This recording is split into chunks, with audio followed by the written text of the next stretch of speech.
Once again, welcome to Cope Institute. In this episode, we will be looking at the community. Last time I talked about change within a person, and this time round we are going to see how that change within a person can be change within the community. And then we may look also at the continuous process and the benefits. Just like it can happen within a person, it can happen within a community too. Again, if we can have a quick glance at the cycle of change, we can see again whether it's within the individual or within the community, we still need information, we still need to cooperate, we need to participate, and we need support to be influenced and to influence at the same time, to stay motivated or to motivate, so that the process of change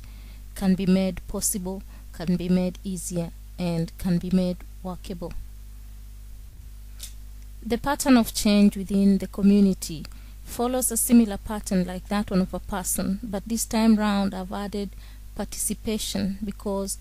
within the community are many people and other small communities, and unless we learn how to participate, we may not be able to come together and start the development process or change. So we need to participate, and then together we can brainstorm and then analyze and establish and engage and implement, as we had seen earlier in the personal change or in the personal development process. So in participation, we need to involve others, we need to share ideas, we need to negotiate,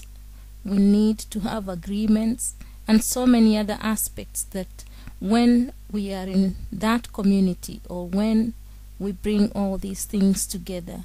we can be able to participate, experience other people's ideas, as well as put our own ideas on the table.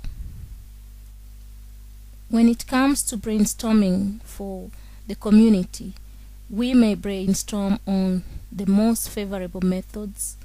or the kind of programs we may want to have,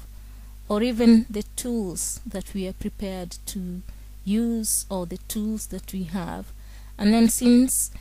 each person has different methods or techniques or approaches, then we may need also to brainstorm on what technique would be most favorable for the community. And then we need also to look at the ideas and everything that we brought together and evaluate and see which one is the best, which one can serve people at a balance. And just like in personal development or in personal change, analysis may go through the same processes like in SWOT analysis, where we spoke about strengths, weaknesses, opportunities, and threats. And then some people may use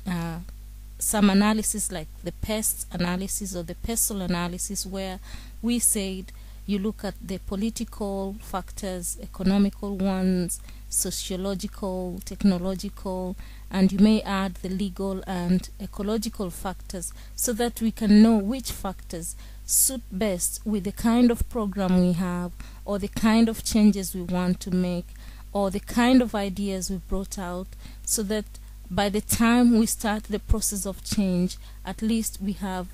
eliminated, or we have constituted some aspects which will help us to alleviate any issues that will be against the process of change or the process of development. When it comes to establishing the kind of skills and attributes that can be found within the community or within the community of people, then it is important to be able to try to accommodate the different aspects of the different approaches people have, so that we can have performance and results. But because we said people must have negotiations and agreements on some points, it is important that we consider these aspects in a way that everybody feels appreciated, or everybody feels that their ideas have been taken in, or everybody feels that at least even if there was no active part that they are playing, at least they will be within the agreement, or they will be within the negotiating table, so that they're not left out at any point. Since in the community it involves people, there's quite a lot of diversity, and as I mentioned earlier, different aspects, and there may be so many other different programs. That's why it is important to value each individual's contribution, no matter how small. At the implementation stage, it's action again. We want to see things happen, and we need to involve everyone in the action. We want to involve people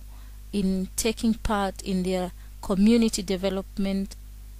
so that they can enjoy the benefits by seeing improvement within their community, seeing results, seeing some solutions, and people being empowered and development taking place.